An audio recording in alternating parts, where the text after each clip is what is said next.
মানে হিন্দি থেকে কথা বলে বাংলাদেশের নম্বরে। তো আমরা বললাম যে কি চাইছো, 10 লক্ষ টাকা নিব, চিঠির মধ্যে লেখানো আছে 10 লক্ষ টাকা দেবো, না হলে তোর পায়ে নিয়ে মারবো, আর কাকে বললে তার বলে তোর ব্যবসা চোপট করে দেবো, তোকেও চোপট করে দেবো। চিঠির মধ্যে এইসব এগুলো আরও অনেকগুলো লেখানো আছে। বাংলাদেশি নম্বর থেকে হোয়াটসঅ্যাপ কল, টাকার দাবি, আর রাতের আধারে পরপর 2 বোমা। সিসিটিভি ফুটেজে ধরা পড়া এই চাঞ্চল্যকর ঘটনার জেরে কাঁপছে গ্রাম। জানা গেছে 4 জুলাই রাতে একটি অপরিচিত নম্বর থেকে হোয়াটসঅ্যাপে মেসেজ ও হুমকি আসে একটি পরিবারে। দাবি করা হয় 10 লক্ষ টাকা, না হলে বাড়ি উড়িয়ে দেওয়ার হুমকি। 7 জুলাই রাত 1:30টা নাগাদ পরপর 2টি বোমা ফাটানো হয় ওই বাড়ির সামনে। এরপর আবার ফোনে জানানো হয় টাকা না দিলে ঘটবে ভয়ঙ্কর কিছু। শনিবার গভীর রাতেও একইভাবে আতঙ্ক ছড়ানোর চেষ্টা চলে। এলাকায় চাঞ্চল্য ছড়ালে করণদিঘি থানার পুলিশ ঘটনাস্থলে পৌঁছে তদন্ত শুরু করেছে। আতঙ্কিত পরিবার ও গ্রামবাসীরা অপরাধীদের দ্রুত গ্রেফতারের দাবি জানিয়েছেন।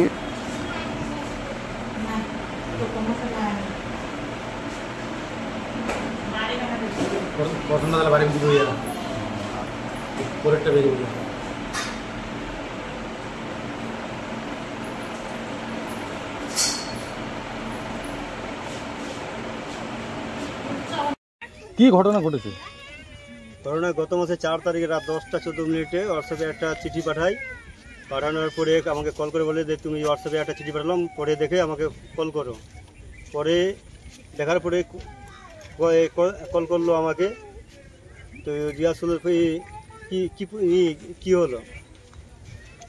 আমি তো বাইরে যাচ্ছিলাম, বীরভূম যাচ্ছিলাম সেদিন রাত 10টার সময়। সেদিন রাস্তার সময় আবার আমাকে ফোন করে দেখি क्या हुआ, মানে হিন্দি থেকে কথা বলে বাংলাদেশের নম্বরে।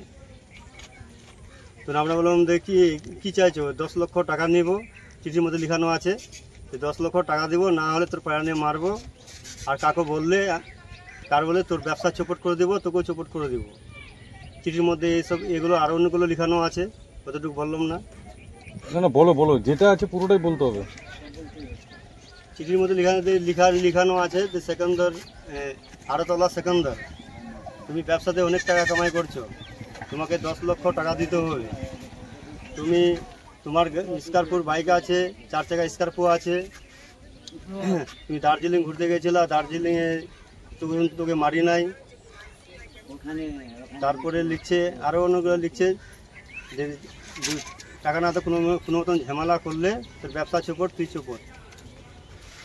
তারপরে ওরা হোয়াটসঅ্যাপে লাগাতার ফোন করে টাকা মাঙে, তারপরে আমাকে বললো যে তুই যদি টাকা না দিস তাহলে তোকে আজ রাতে দেখাই দেবো। সেদিন রাতে দেখালো না, 2 দিন পর রাতে আমার বাড়িতে আবার 2টা বোমা মারলো। বোমা মারার পরে আমি নৌকাল থানায় পুলিশে ইনকোয়ারি করলো, দেখলো। পুলিশ সাবেকারামে গেলাম, ওই বাংলাদেশের নম্বর দিলাম সাবেকারামে, সেখান থেকে একদিন দিয়ে আসলাম, তারপরে দেখছি আমরা, তারপরে গেলাম, তারপরে বলছে এই নম্বর আমরা দেখতে পারবো না, হয়ে গেছে, এটা বাংলাদেশের নম্বর, আমাদের সেই ভারতের সরকারের যোগাযোগ সম্পর্ক ভালো না, এটা দেওয়া যাবে না। লোকাল পুলিশে আমাকে বলে লোকাল পুলিশে তোমার কমপ্লেন করো। লোকাল পুলিশে করলাম, তারপরে ইনকোয়ারি করে গেল, দেখে গেল, সিসি ক্যামেরাতে দেখে গেল ফটোস, বোমা মারছে। বোমা মারার পরে ওরা ইনকোয়ারি করলো, 2-3 জনকে সন্ধ্যার পর উঠালো, পুচাস করলো, এই অবধি কিছু নাই। আজকে রাতে আবার 2টা ফোন করে নেয়, 2টা আবার বোমা মারছে আজকে রাত্রে 1:48 2টা লোকদের সামনে দেখানো যায় সিসি ক্যামেরাতে, যে একটা মশলা নয়, একটা বোরখা লাগানো আছে। কতটা আতঙ্কিত রয়েছেন আপনি? আমি যেখানে যাচ্ছি সেখানে ওরা আমাকে সবে দেখা পাচ্ছে যে আমি কোথায় যাচ্ছি না যাচ্ছি, কোথায় ঘুরছি, ওরা খবর রাখছে এগুলো। আমাকে বলছিল যে লাস্টে পরে আমাদের কথা হলো টাকা না দিই, তা আমাকে বলছে তোকে আর ফোন করবো না, তোকে এখন গুলি মারবো। তা আমরা তো আতঙ্কে থাকছি। আবার 2:45 রাতে, 1:45। কটা বোমা মেরেছে? 2টা, এর আগেও মারছে 2টা।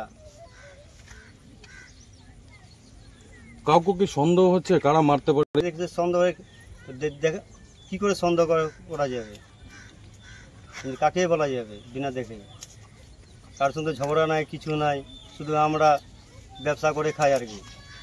আচ্ছা, কি করে বুঝলেন যে ওটা মানে নম্বর উঠতেছে, বাংলাদেশের নম্বরটা যে আছে নম্বরটা আমার হোয়াটসঅ্যাপে আছে যে আমরা চেক করলাম তো বললো যে বাংলাদেশের নম্বর, ওই জন্য বাংলাদেশের নম্বর বুঝলাম।